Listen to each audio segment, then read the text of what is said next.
All right, we're back here at Burns Brothers Performance. We got another 55, a different 55 that George is going to give us the story on. This is going to be an upcoming build here for Burns Brothers Performance. Tell us about it, George. Well, let me open this first. Kick it off. Hold on. Nice.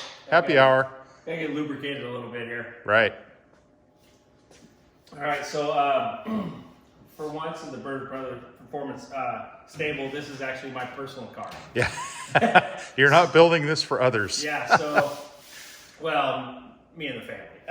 So this is a 55 Chevy that I picked up 2.5 years or so ago. We were actually returning a scissor lift that I borrowed from Scott Davis up to Molino area.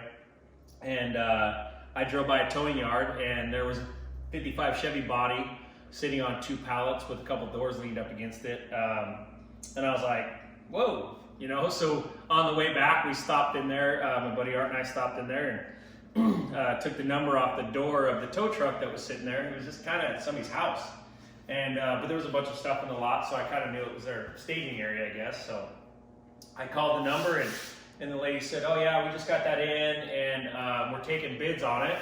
And I said, oh, okay. She goes, well, if you want, you can throw a number on it, and then if we accept your bid, you can, we'll call you. So I said, okay. How's $500 sound? She's like, okay, I'll write your name down. So she wrote my name and number down, and then actually went to the coast with the family, and we were just getting ready to head back, and my phone rang, and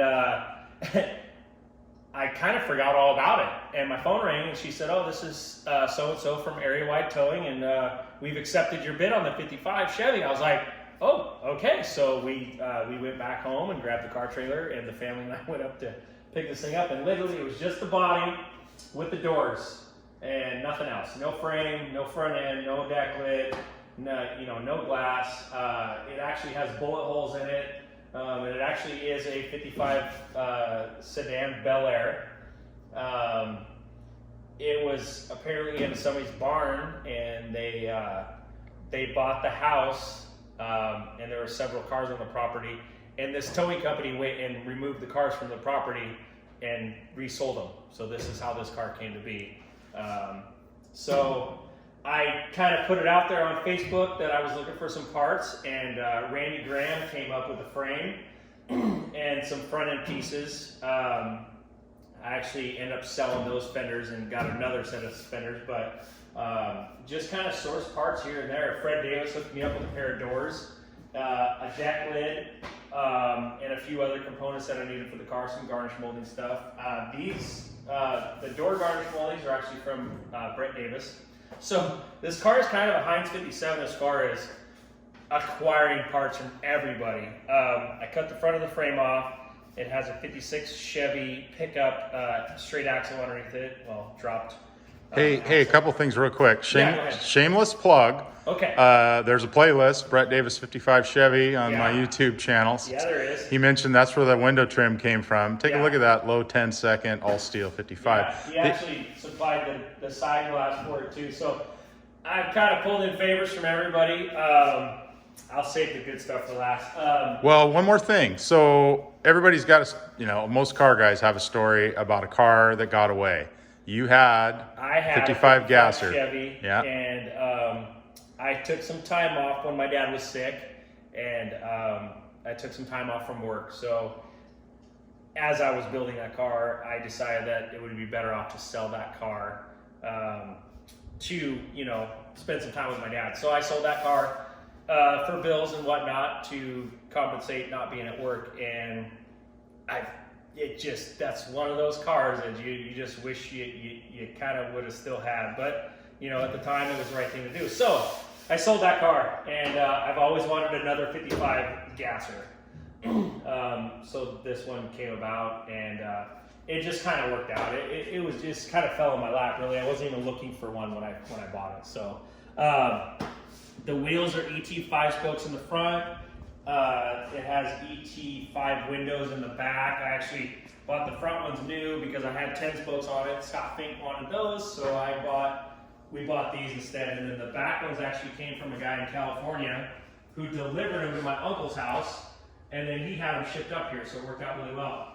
I do have a Dana 60 that I acquired from Randy Ashley at Wildcat Auto Parts, because it's actually a Chevy Dana 60, and they don't like Chevy parts on their property. So anytime they get Chevy parts, Randy calls me. So it's actually a 67 Chevy pickup 6-lug Dana 60 that we'll cut down and put 5-lug axles in.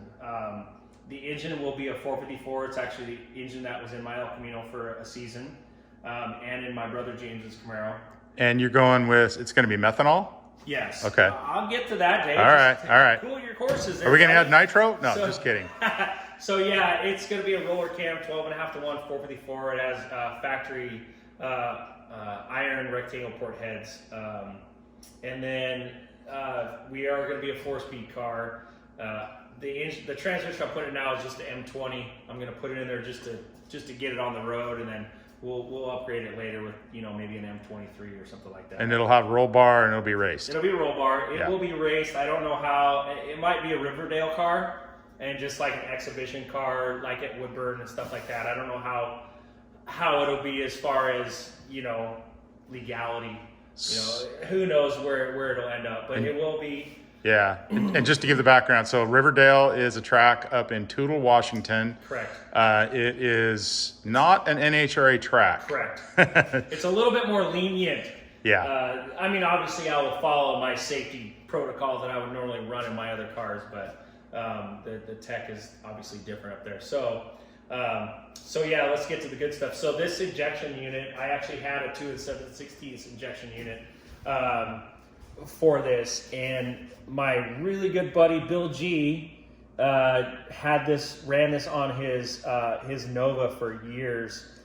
Super Street Nova. In the Super Street class, and decided to go back to carburetor. So he sold this to me. I bought it as a complete unit, ready to run. I mean, honestly, if this was a running engine, it would fire right now. There's nothing wrong with it.